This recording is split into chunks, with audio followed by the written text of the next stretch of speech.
All right, welcome back. We're talking about something really very dear to every Nigerian. I mean, if this is not affecting you, then I don't know where you are. Maybe you're part of the privileged ones in this country. But you see, the issue of pension is something that touches every one of us. I think the only people excluded are people in the hands of affairs, right?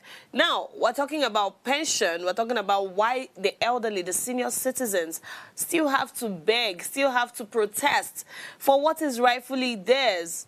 All right, and I have Mark Adebayo, I have Professor Simeon Na, and I have Mohammed Abdullahi with me in this conversation. Thank you, gentlemen, for joining me once again. I'm going to come to you, Mr. Mark. Now, you see, this planned naked protest is very symbolic. It has symbolic power. How damaging could the imagery be to Nigeria's reputation, really? Because it would be gruesome if you ask me. Well, I have, yes, sure. I have a slightly different opinion about that. Protest, yes, but our people, our mothers, our sisters, our fathers, they should not bother, protesting naked. They can protest, but they should not, because these people, you think you want to prick their conscience. These people don't have conscience. They don't have the fear of God. They don't have a feeling of humanity. So people should not go and disgrade people's grandmothers, great grandmothers should not go and disgrade themselves by, revealing everything. So they should go and protest, but they should. I will advise very strongly that it doesn't have to be naked. These people don't care about the image of Nigeria internationally. They don't care about the feeling of Nigerians. They don't care about the suffering of Nigerians. They don't care about the welfare of Nigerians. Even if the people go and protest naked now, some of them will sit in their offices and be smiling and be laughing, like Vladimir Putin of Russia did when some people were protesting naked against him in Germany. He was even looking at them very well. He was looking at them. So these people in power don't have that kind of conscience. They don't care. They don't bother. You go naked. They are the ones who are just making jest of them. They can protest. They should protest, because the only language that bad people in government understand is when people go on the streets and they protest for their rights. It is very, very important. But they cannot afford to keep quiet. How come that the issue of pensions and salaries and emoluments and for the welfare of workers in this country has become an incurable disease? Has become an incurable disease because it's a recurrent decimal of insanity in this country. That, you said, Mr. Mark, please. You said the only language they understand is protest, but you don't think you want to advise them to go on this naked protest. I think maybe it might be a little bit of the extreme, right? But you see, we have seen it times and again in this country. If you like, protest as much as you want. These people don't bet an eyelid. So don't you think this naked protest is going to, hit the mark for them? If they're going to be embarrassed, then they should do something about it. No, it's not for the people in government to be embarrassed. I'm talking about even our people to go there naked. Yeah, it's a major. I've been a protester all my life. Student union days and activists and all these things. I believe in that. I'm just trying to say that, well, our people should protect their integrity and to protect their humanity somehow.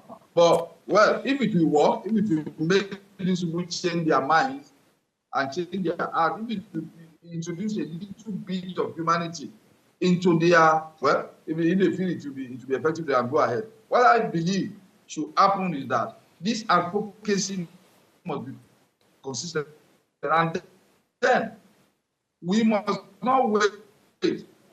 Even the younger message, especially the civil society, I want to call it the society. We discovered that society people led by Showore joined them. All of us should also join these pensioners who want to go and protest to ensure that there's enough crowd, there's no pressure on this government, so that they'll be able to release what. Now they came out and released statistics saying that the monthly pension has increased from 8.3 billion to 11.9 billion per month. And now, who is getting the pension? Who are the people getting the pension? People who are complaining every day and protesting every day and talking every day. People are crying every day. You see pensioners, people who have worked for 35 years of their lives, are becoming beggars. even begging from unemployed people. That is not the intent of the pension scheme. So these people, the people in government must be able to find a way. The gentleman, Abdullah, I think one of the panelists here, said he left a private company, and then he accessed his pension seamlessly, and that he was able to, even up to now, he has continued to receive. Why can't government do better? Why can't, if the private concerns can do that, why can't the government do better? But it is the same thing we have been saying. Yeah. Because this country deserves and requires a new direction. Even the way we pick our leaders in government, the way we choose our leaders, we must begin to look at the way of refining our leadership recruitment processes that can give Nigeria a new, better and greater direction. All right, let me come to you, Professor Simeon, right? I know you are very pro-protest, right? You want the protest, but we're talking about the naked protests. What do you think? Is it something you endorse or something you're saying, oh, for their dignity's sake, they shouldn't go on with it? What do you think, sir? Well, I'm looking at it from two perspectives. The first one is that it has a spiritual undertone. Okay. Whether the people in government care about it or not, it has spiritual undertone. If a woman carries her breast up and cries for you, you are in a big trouble, whether you like it or not. There is trouble looming on the air. Well, but if you look at it on the other angle, they should protect their dignity. However, I know that when they are saying they are going to go naked, it's not that they are going to go stark naked. Maybe the upper part of their body will be exposed. And it's going to dent the image of this country. I can tell you that for free. Yeah. Because we are looking for foreign investments. And investors seeing that will be an embarrassment to the government. So I want to plead with government to stop this, nip it on the bud. Because if they allow this to go on, I am telling you for free, and you can go to the bank with it, it's going to affect this government seriously, negatively too. So please, as much as possible, they should do the needful. And doing the needful is not rhetorics, because government will come and talk and talk and talk. At the end of the day, they will not do what they are saying. They will do the talking, but they are not implementing what they are talking about. Look at the issue of ASU, forth and back. Now they are saying they did not sign the document. And why? Because you will agree with them. And the days you will come to sign documents, you will not see them. But they have forgotten that there was a document that was signed earlier. You see, it's the same thing that is happening here. It's the same thing that they changed from the normal pension to contributory pension. Now they are carrying the two along. Are you aware that, like my other colleague said, some people are pulled out from the contributory pension? And these are federal agencies. We know one or two federal agencies that are pulled out from the contributory pension because they feel it's not working. And the PENCOM that is handling this, they are making the citizens dry. So I don't know where to start from. The thing is that government should please look at these senior citizens. Some of us that are either 70 or above 70, no, we can't be going cap in hand, begging for food, when we have actually worked for this country for the better part of our life. It is not fair. It is not acceptable. This is really sad. Let me come to you, Muhammad, right? Let's talk about implementation, right? Why does it take everything we've got in this country for one thing to be implemented? Something as simple as pension, that should be a routine, like I said earlier. Why does Nigeria have an issue with implementation? Is it a case of bureaucracy? What is it?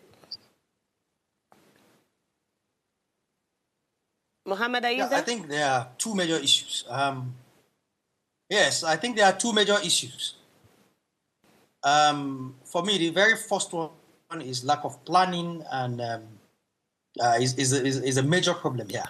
Seriously. I remember even before I was born, I read somewhere that the former president, I mean, Yakubu Gowon, mentioned some times ago that this country had so much money and we do not know what to do with it. Yeah. So it's the issue of lack of vision, lack of planning. Imagine then that we've planned for the future, say plan for the next 30, 40 years. You know? So it's the same thing here. We don't plan, and when you don't plan, it plan to fail. So that is the major issue with this, with just virtually everything in the country. Then secondly, the issue of corruption. Even where you have little plans, you know, things are working a little bit, let's say maybe 50%, then more than 40, 80% of that 50% goes into corruption. You understand? Remember the issue of the former PEMCOM boss, Minor, who someone mentioned here, one of the panelists rightly mentioned, you know, stole billions and then perhaps gave back paltry sum and then perhaps he's free. He's a free man today. So these are the two major issues. We need to plan. And when we say plan, it's not just on paper. It has to be holistical. It has to be real. It has to be ideal. You understand? So, and then when we plan, that planning will give us easy access to all other things that we needed to do. So if we fail to do that, it means we are really planning to fail. Because like I said, I don't really understand why after retirement, for instance, you put in 35 years or 30 years into service, then you are called for so many kinds of verifications. Some people will have to leave Abuja to go to Lagos. Some people will leave Lagos to go up north. You know, you keep moving up and down. People sleeping under the rain. People sleeping outside under tent. You know, in the name of education. People who have served for 35 years or at least 30 years or even 20 years. So since they were employed, up until the moment they either resigned or retired. So it's an issue of lack of planning, you know. And when we continue to do this, the downtrodden will continue to suffer. Like I mentioned earlier, those are the top echelon. Those people, for instance, working in the major public institutions, and those are the top echelons of government. They don't suffer all this. It's only the civil service, for instance, in the ministries, in the parastatals, the agencies, the teachers, the professors who have done so much to better this country. They are the ones suffering. But people, the political people, I mean, I think was announced maybe early February, I think, if I'm not mistaken, is that for every head of the military that retires, there will be $20,000 that is given just for medical every year. Is that given to a professor? Professor Simon, do you get that, sir? Yeah. What? What do you get? Nothing. You get nothing. You get bashing from government. That's what you get. Oh my goodness. I mean, this is really sad. It's so sad. I'm glad that Professor Simeon is here with us, you know.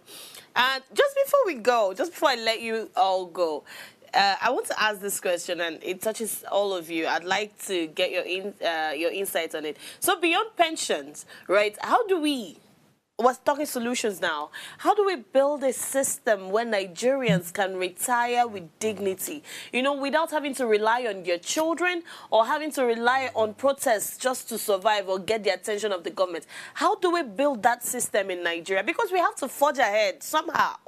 Let me start with you, Professor Simeon.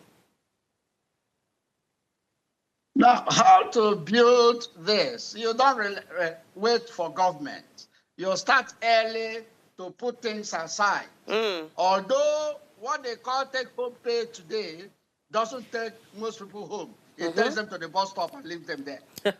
But if you have a little, you can keep some, you start, you know, saving from the scratch, so that by the time you leave service, you must have had a little savings that you can fall back on. Like you said earlier, bureaucracy is what is causing the problem in this country. And Administration is something that's a living profession. Today, with technology, most countries don't fall back on bureaucracy so much because technology has taken out some of these issues of this person must sign, it must go to this person, this one will verify, and That's the other right. one. That's what is happening in civil service. And those things, those verifications here and there, you have a data for crying out loud. Why is the NIM? Why is the BVN? Why are all these things being collected? What are they using them for? Or do they get them and their system, they will have glitches every day? I don't understand any longer. Because when you tell them now, they say there was a glitch, their system this, their system that. Only in this country. You see, the government should come out clean and let people, let the poor breathe like is said in the common parlance. Because it's only them now that is enjoying the bootings of this country. All right, let me hear you, Mr. Mark. What is our way forward? Well, you see, the major thing is that because the totality of the Nigerian civil service needs to be restructured. And before you can get that, you need conscientious leaders. You need God-fearing leaders. You need patriotic, committed, and competent leaders, incorruptible leaders in power. We don't have such as of now. And that is why Nigerians must find a way to get into power people who are competent, people who are patriotic, people who are humane, people who are incorruptible into power, who can take this country towards a new direction. So that's just it. We need a new generation of leaders who think differently, who think in terms of technology, who think in terms of patriotism, who think in terms of not self-enrichment, people who have human feelings, not people who don't care what happens to the masses, who don't care what happens to the citizens. So everything starts and stops at leadership. Once we are able to get our leadership improvement processes right in this country, I will put people who have the interests of Nigeria are not self-centered, which Professor Chinua, late Professor Chinua Achebe of Blessed Memory called self-centered patricianism. If you are able to get people into power who really are determined to govern and not to rule, and not just to preside over the people just for themselves and their pocket, for their families and for their cronies, that is when we'll be able to get all these things right.